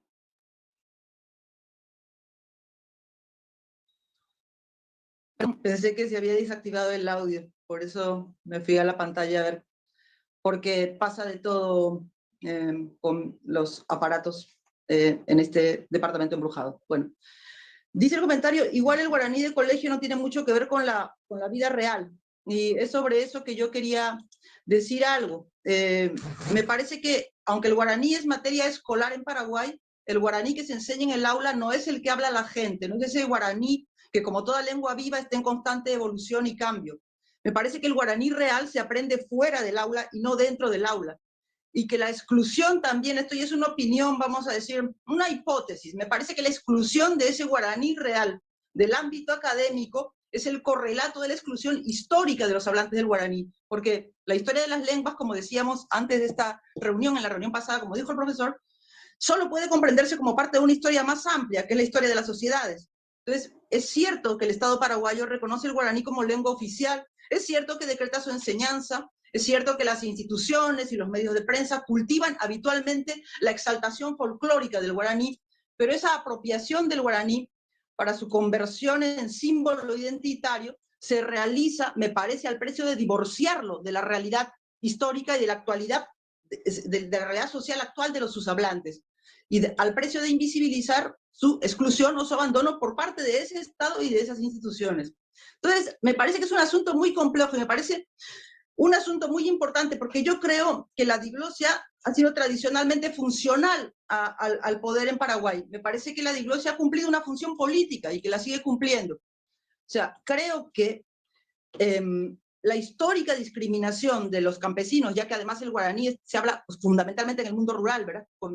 Mayoritariamente ahí, y menos en las ciudades y menos en la capital Asunción. La histórica discriminación de los campesinos y de los guaraní parlantes propia de la sociedad paraguaya ha justificado de forma indirecta, encubierta, esquemas de dominación asociados a ella. ¿Pero por qué digo de forma indirecta o encubierta? Porque ha legitimado un sistema de valores del cual justamente el profesor habla al escribir la diglosia y sus connotaciones sociales, su relación con las connotaciones de estatus, ¿verdad? Porque el poder no es solo la capacidad de hacer algo, sino también la capacidad de volverlo plausible, de volverlo legítimo, de volverlo natural. El poder es fuerza, pero también es autoridad, y la autoridad depende de su capacidad de convencer al conjunto de la sociedad, incluidos los sectores dominados, de que la posición de los sectores dominantes no es arbitraria, sino legítima. Y creo que la diglosia ahí ha tenido, y tiene, muy importante. Por un lado se reivindica el guaraní como símbolo identitario, si no hablas guaraní no sos paraguayo, etcétera, etcétera. Pero todo eso coexiste con algo que está mucho más arraigado, que es mucho más real, que es una discriminación histórica, que para mí se mantiene. El discurso identitario nacionalista defiende el carácter de patrimonio cultural del guaraní, como el de tantas otras cosas, al precio de domesticarlo, de desarraigarlo de la realidad de sus hablantes, de negar sus conflictos. Y el guaraní, cuando se convierte en patrimonio cultural de la nación, es asimilado de esa forma por el orden estatal e institucional, mientras los conflictos de sus hablantes en ese orden quedan ocultos bajo esa unidad de la identidad nacional, esa unidad ilusoria. Así por lo menos lo veo yo. E incluso me atrevo a postular que el afán de preservar la pureza del guaraní, propio de muchos académicos, forma parte de ese juego doble y contradictorio, que lo exalta y lo defiende como símbolo y lo sustrae de su contexto y de su realidad. Por ejemplo, imaginémonos que en el Congreso o en un aula magna o en una galería de arte llena de curadores sofisticados o en una ceremonia oficial televisada o en otra cualquiera de esas situaciones en las cuales el primer plano de la atención pública está siempre ocupado por la autoridad y el prestigio de los representantes y los miembros de los sectores dominantes, que ahí se escuchará de pronto un yopará, un guaraní impuro, de un sin techo de la Chacarita, o ese guaraní, por ejemplo, profundo, que no se aprende en los libros, de un campesino del interior, de Potreroí, no se da compañía del interior. Sería chocante, quedaría fuera de lugar, sería subversivo, pero sería un acto realmente político y realmente subversivo. Por eso creo que ese guaraní cuya presencia se tolera o se promueve está vaciado de ese potencial, porque está apartado de sus hablantes. Creo que estos son asuntos, bueno, todo esto lo digo como una persona que no pertenece al universo guaraní parlante, que no ha logrado comprender ni integrarse nunca a ese universo, porque soy una bestia parda para aprender idiomas, sinceramente. Soy muy mala para aprender idiomas. Y además, me gustaría haberlo aprendido. Pero el único idioma que realmente he llegado a aprender bien ha sido el latín, y no lo puedo hablar con nadie, porque es una lengua muerta. Pero bueno, como sea, el caso es que eso es más o menos lo que quería decir por ahora. En respuesta al comentario del amigo Palma.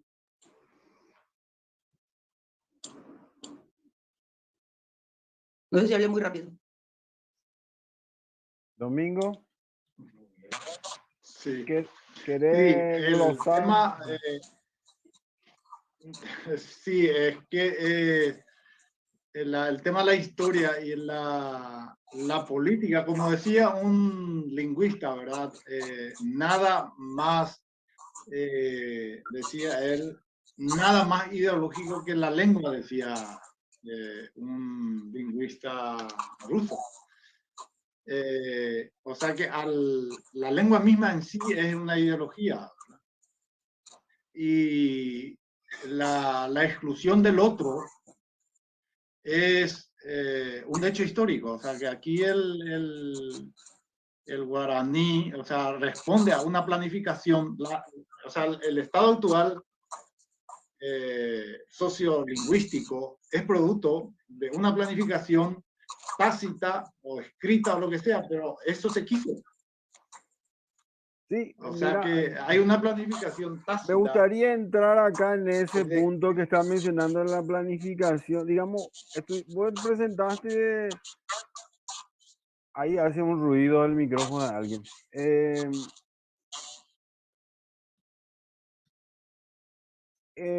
Pero no hablamos, es decir, cuando conversé yo contigo, más o menos, yo no quería tratar el guaraní como se lo suele tratar siempre, como problema, como cosa a resolver, como cosa que va a desaparecer, como victimismo, como lengua que va a morir. Es decir, no me gusta todo ese juego alrededor del guaraní también, ¿verdad? Y ahí quiero entrar un poquito más, meter un poco el dedo en la llaga, ¿verdad? Es decir, me gusta sí, hay prejuicios sobre el guaraní. Ayer comenté ahí mientras estábamos haciendo la previa, de que, por ejemplo, uno de los prejuicios típicos del guaraní es que es una lengua primitiva y ruda. No sirve para expresar, ya sabemos, conceptos, abstracciones, y entorpece el aprendizaje del español, ¿verdad? Esos prejuicios de los 40, pero al cual se le quedó por ahora en los 2000, sigue quedando algunos prejuicios. Ese desapareció. Entonces le sigue quedando de que es una lengua ruda. Entonces, para la persona que una vez me dijo eso, yo le refuté utilizando tu libro, que se llama Diccionario Cogua. Y quiero leer acá, me decía, decime 2, 3 palabras en guaraní, frases en guaraní, amorosas, eróticas, que no sean rudas y primitivas o qué sé yo, inclusive patriarcales, machistas, no sé, algo así, ¿verdad? Que es la idea que se tiene el guaraní, que es una lengua también machista, ¿verdad? Algo así. Y encontré en tu libro 4 expresiones, increíble. Claro, dentro de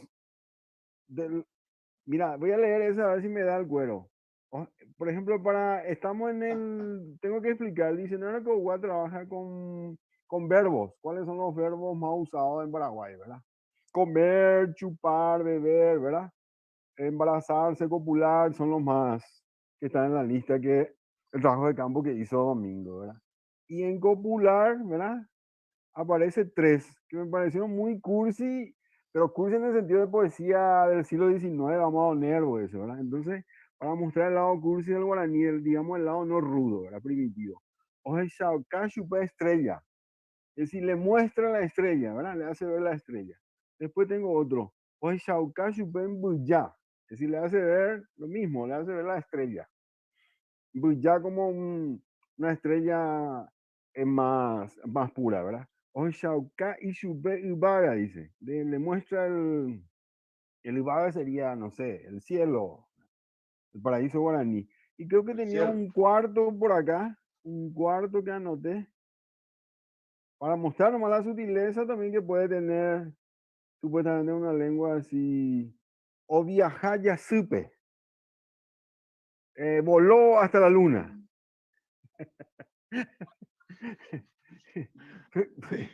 Es genial, Sí, está en tu claro. libro ese, ¿eh? Lo encontré.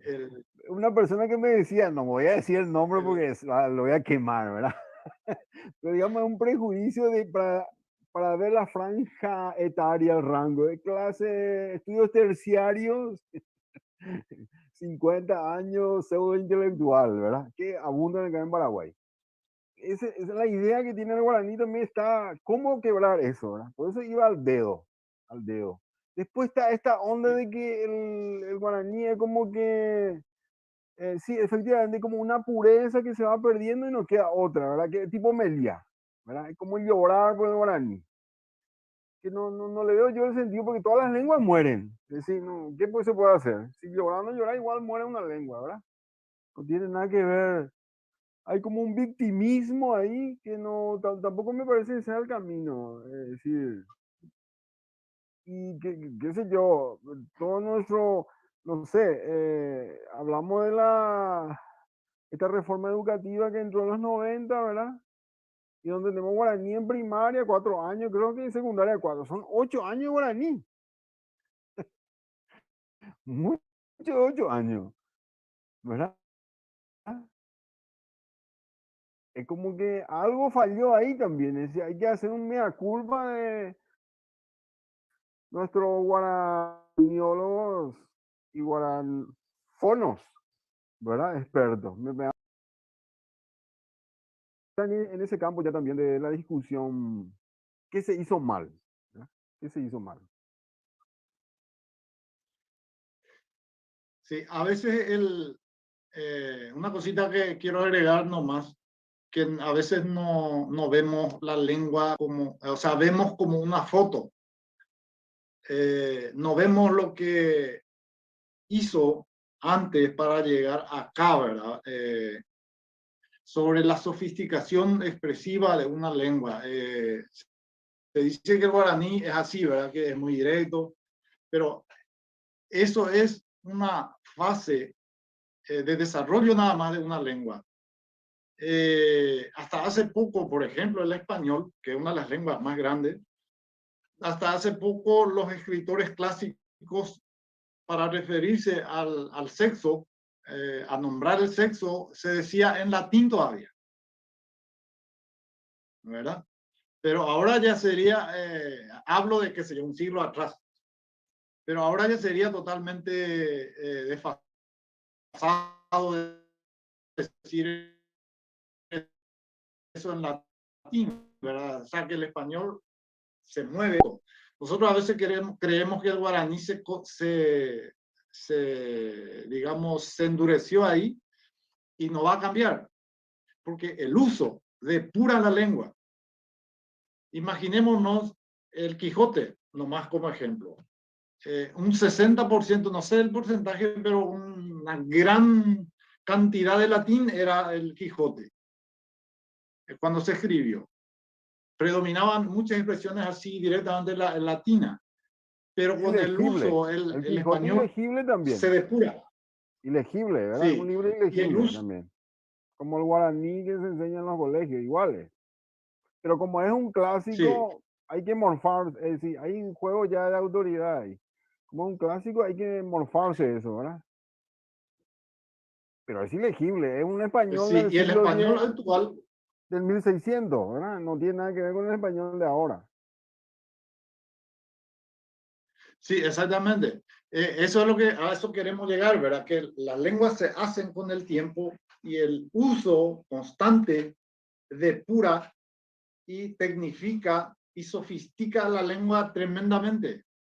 Pero aún así, el guaraní, sin el desarrollo, digamos, como otras lenguas, tiene cosas absolutamente sutiles. Lo que poníamos el Aicosente de Humercindo, por ejemplo, es una joyita, una joya de composición de poesía, ¿verdad? Y para más una poesía erótica, pero transfigurada completamente con el lenguaje.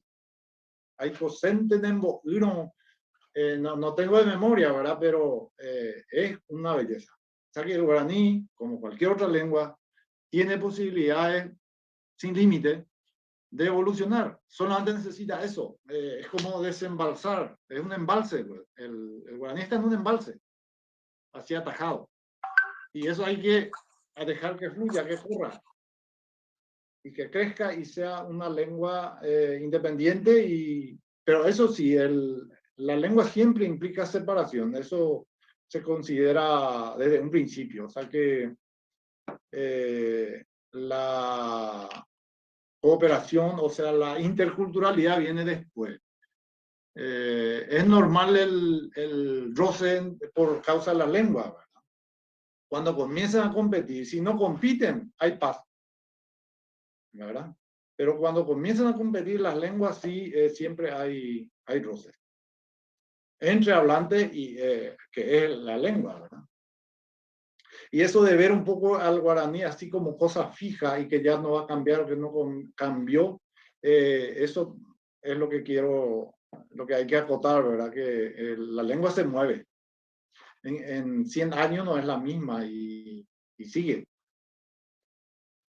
Y las cuestiones ideológicas están a la orden del día. Y el rechazo o sea, no es una casualidad. La planificación explícita o implícita existe. Y el estado de las cosas siempre es el producto de una planificación que a lo mejor no se escribió, ¿verdad? Pero siempre se practicó, que es lo que vemos, ¿no? Sobre el punto de, no sé si...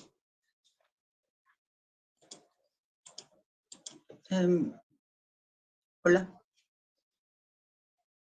Adelante, Monse.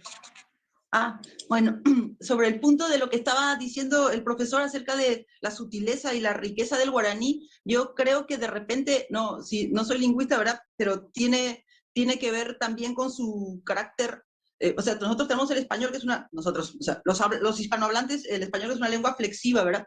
Pero el guaraní, al ser aglutinante y polisintética, con unas cuantas palabras base, con unas cuantas raíces que por aglutinación y polisíntesis con sufijos y prefijos va formando todas las palabras posibles, tiene una riqueza léxica que excede necesariamente cualquier diccionario, ¿verdad? Y todos los diccionarios posibles. De hecho, necesitaría un diccionario potencialmente infinito, porque la riqueza semántica del guaraní es básicamente potencial, me parece. O sea, no es algo fijo en un léxico, sino que es virtualmente infinito. Perdón, eso nomás quería decir.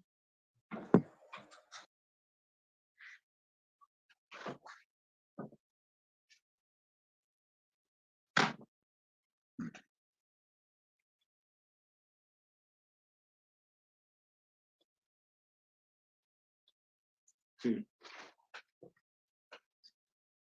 Sí, el guaraní tiene sus mecanismos de creación de palabras, de generar palabras toda la vida, ¿verdad? Sucedió con los préstamos del castellano.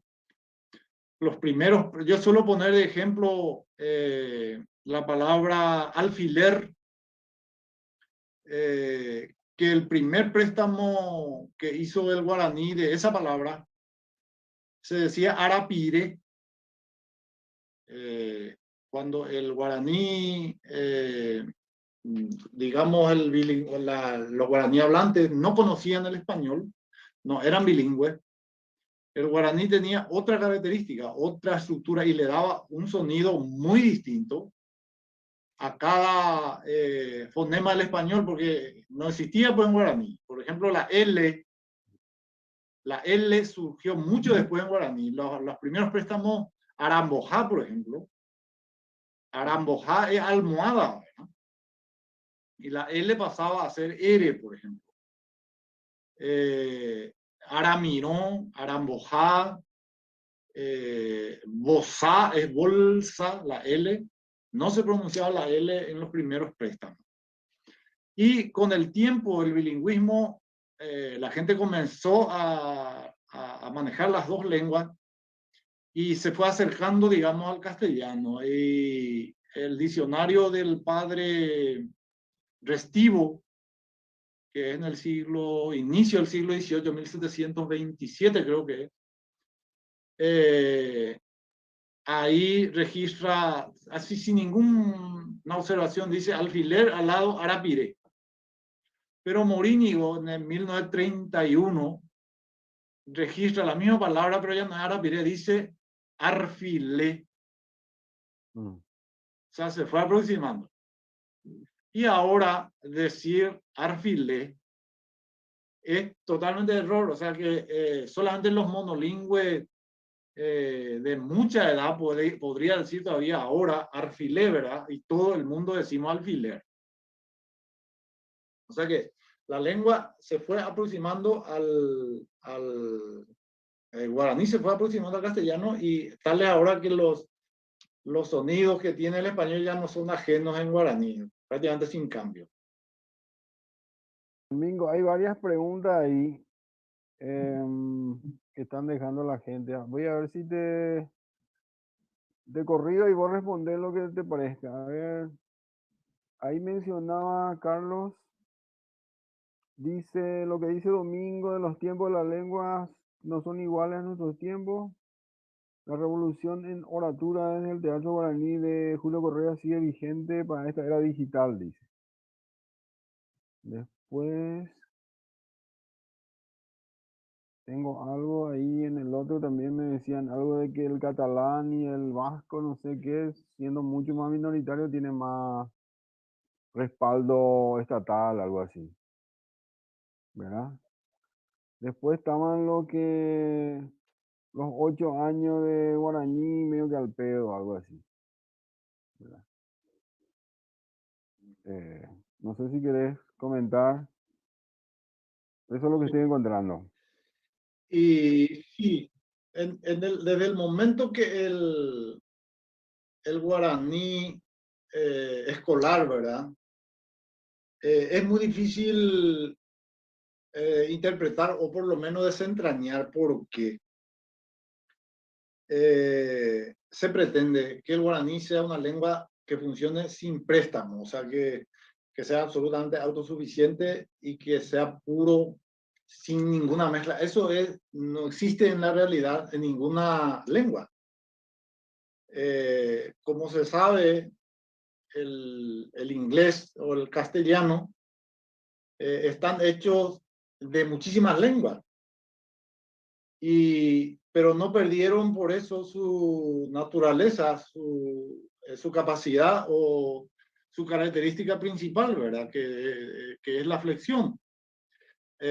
O sea que es como que fagocita, por usar una palabra, y convierte en suyo cada vocablo que usa, porque aplica su ley que le hace diferente. O sea que las leyes, los mecanismos propios de una lengua son únicos, de esa lengua. Y si se aplica a gran escala, ahorra inmensa cantidad de esfuerzo. Y eso tiene el guaraní. Y negarle eso al guaraní es un callejón sin salida. Y no se puede, no, es muy difícil comprender, ¿verdad? Que cómo se pudo planificar y se pudo planear, porque es una lengua sin gente. Una lengua que funciona sin gente es única, no tiene correlación, pues. Y no se puede compartir, los padres no pueden ayudar, o sea, una serie de problemas que no son propios del guaraní, sino que de los planificadores del guaraní. El guaraní no tiene problema. El que tiene problema son los que lo ponen así. O sea que son problemas creados. Una cosa interesante también para ver el lado positivo del guaraní, también no solo el victimismo, la preocupación por su desaparición, muerte, es que, por ejemplo, en castellano, si uno ve la poesía paraguaya, dando un paneo así, la poesía paraguaya del siglo XX, ¿verdad? O hasta ahora, qué sé yo, no hay una poesía tampoco muy sofisticada, no hay grandes poetas así, qué sé yo, tipo Goethe o Dante, es decir, no hay poesías así, digamos, profundas, filosóficas, por usar un término, ¿verdad? Pero en el guaraní, sin embargo, sí. Eso es muy llamativo. Doy un ejemplo así que yo conozco, ¿verdad? Que de hecho se lo conoce como el sabio de Guasucorá, ¿no? Vos seguro lo conocés a don Gregorio Gómez. Los poemas de don Gregorio son Sí. la definición más rápida de filosófica, ¿verdad? En una lengua supuestamente primitiva, sin capacidades de alcanzar la abstracción y la especulación que relacionamos con las lenguas más desarrolladas, ¿verdad? Inglés, alemán y eso.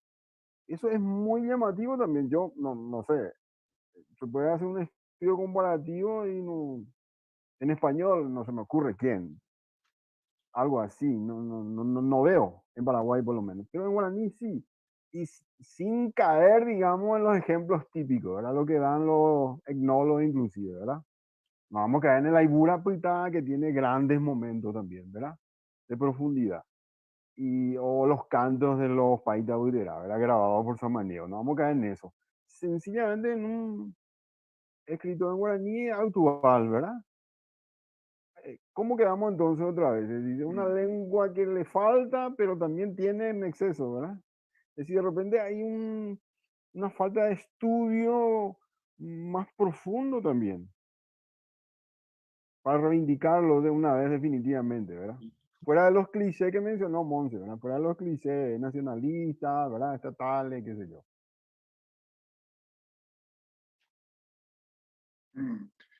Y hay un juego, digamos, hay un juego doble como mínimo con relación al... De eso hablaban ya los primeros estudios, sobre todo de personas que venían de afuera. Joan Rubin, por ejemplo, escribía ya eso en los años 40 y tanto.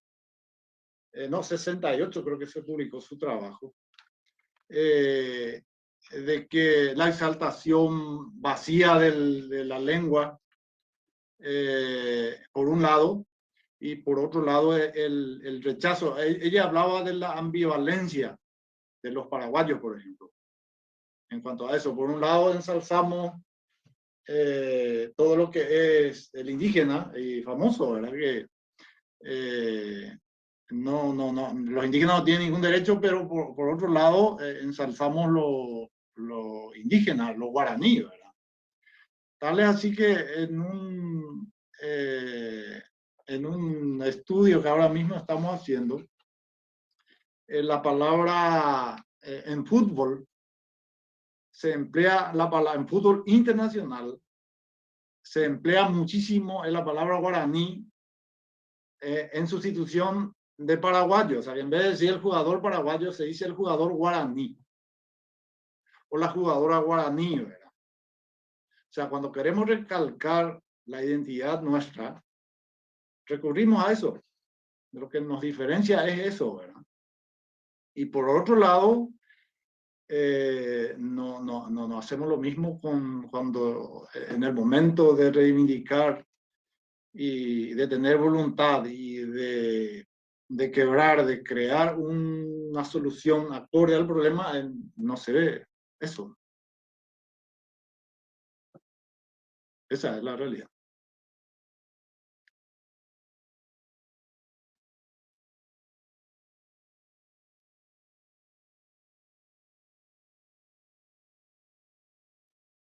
Un par más te leo antes de cerrar, Domingo. ¿No? Te leo un par más ahí de comentarios de la gente antes de cerrar. Dale, dale. A las 9. Ahí dice... hay una... ¿Qué dice? Portillo. El único marco del cual se aborda el guaraní en Paraguay es por lo general el marco de la ideología nacionalista e identitaria. Ningún otro marco aparece en cuestión. Hablar guaraní es, según el relato nacionalista, meramente sinónimo de ser paraguayo, cuando antes bien hablar guaraní tiene más relación con ser de zona rural, el pobre, que con ser paraguayo. En otras palabras, nunca aparece un marco socioeconómico para abordar esta lengua. Ese es uno. Después Jorge Rojas. Una cuestión histórica que lo avala para que esta sea reivindicada. Tenemos personas guaraní hablantes que fueron los encargados de la independencia, aparte para la guerra del 70, lo mismo. Después...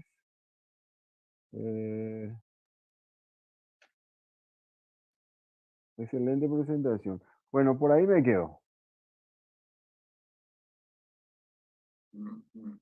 Sí, las guerras. Yo creo que esto amerita un análisis así más segmentado, ¿verdad? Ahora es un paneo general.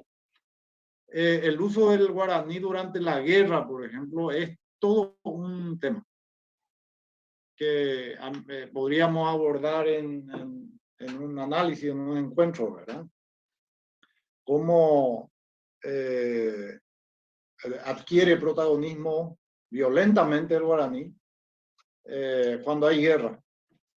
Las dos guerras que tuvimos, internacionales. En la guerra del 70, como se sabe, oficialmente se usó el guaraní, se escribió diario en guaraní. Eso es una cosa prácticamente que no volvió a repetirse hasta hoy, ¿no?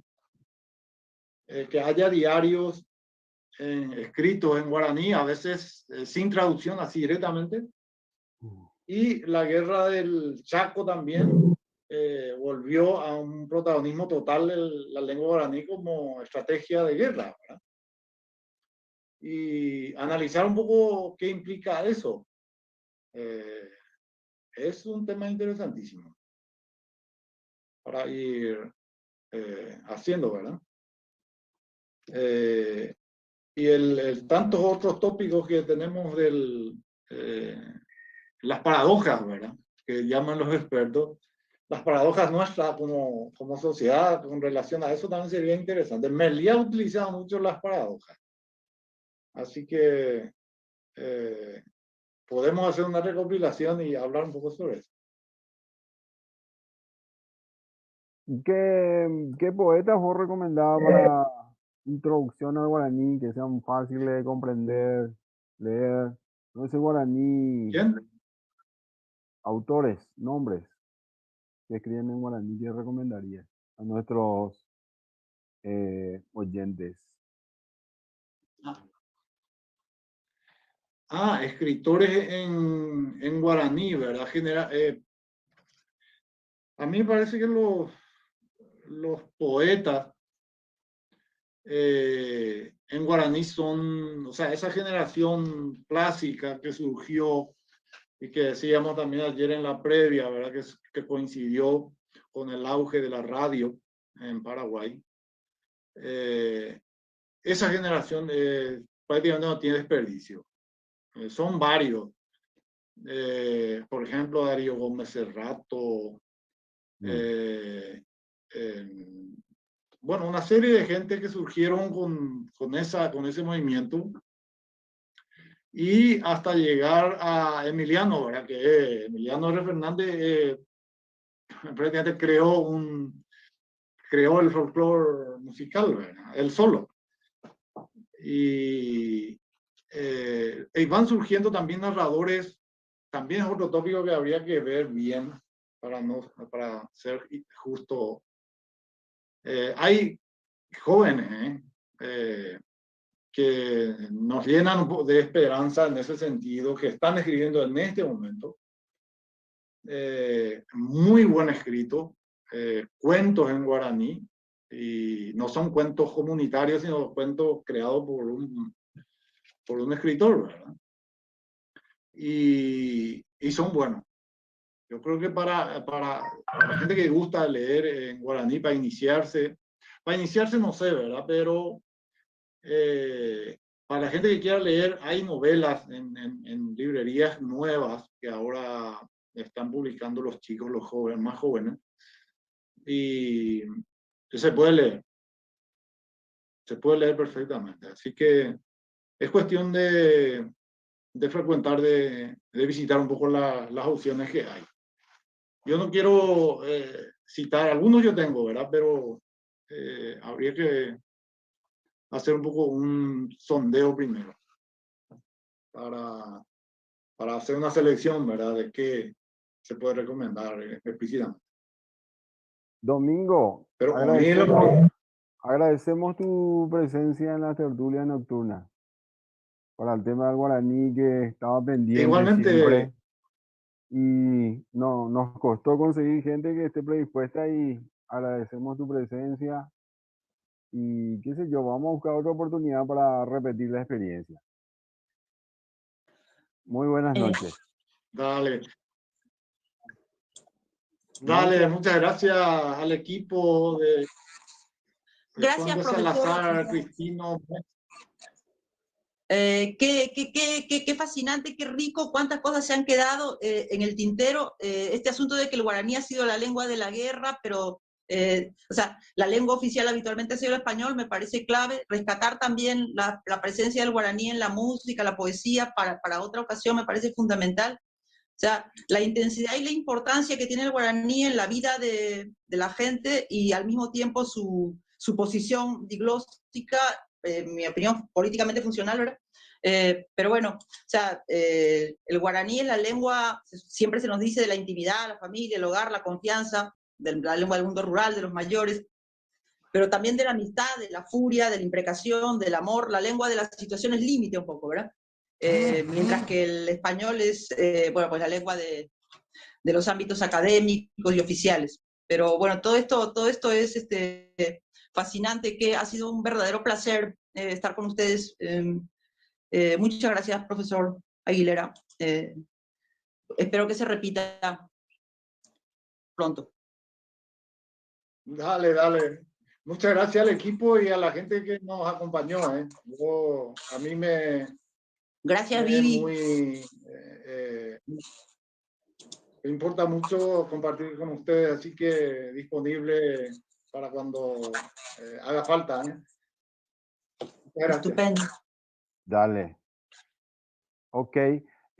Antes de despedirte, una sola cosita. ¿Qué parte mismo está Fasardi? Pues yo soy ahí de Félix Pérez de Cardoso. ¿Cuántos kilómetros de ahí pico es? Sí, Fasardi pues, es un pueblo que está después de Villarrica, creo que son 30 kilómetros después de Villarrica. Es un pueblo que creció con la industria, una industria maderera que se originó, ¿verdad? Con eso. Y ahora es un pueblito lindo, para el descanso tenemos ahí una casa familiar. Mi papá tiene ahí un rancho, así es que para desconectarse es lindo. Un gran chaparral, me Así que imagino. eso es para... Dale. Gracias, Domingo, por tu presencia. Dale, Chao, chao. gracias. Te voy a meter un poema de Gregorio ahí para terminar. Hasta la próxima. Ah, dale, dale. Estaba Concepción pe Jaipure. Mamo picota yujubu ande pupe guareva. Ko ere uvei se ahonvara saro esaga u. Senye aquare okaru angataha kupupuva. Se karakure okambuva. Hipak nisio puto u. Bu ande pupe guarere con ene se manduaba. Roñanduro hesa pava mamo paipote sarai. Hi antes se ve a sain ni epotui ponaveva. Deve te y prahapureva hauvuture hea yokwai. Haikatunga uavei amombe uopava el vepe. Se yuvuva sahu ope ikatunga ura e. Ajei po maikatu veha mose arapahape. Dere kopiro uvupe oputu usherete. Avei agüero horu koru pia yuhume meva. Usurisa tio yo asava haupei ho ao yo pohei. Wirakwera opura hei ubutu ho umbava. Katushe ahekaveva ko amba endaha ei. Toruhi añete veva te koyerero buure. Popuhuku huye urende upupe senia nyandu. Hesa inveva morauhu te kopontiwi opu ava. De upupe manteika tuva con amba ella yuhu. Dere hese mandu ano opaitese pirimbava. Allí por maheupe arande upupe ay comillebu. Upeno kobu a unsenye aquavio vevene. Hamaro vema ni sene. Sere kovepe oyebu. Nemembushe anyandu. Yepevero momburu. De tabawi upese suko ubu ari chederu. Haupe haren borauhu he sain hai ya sukapava. Se anga o anyuambava. Nye epoturo amo. Pain de kohasta yu.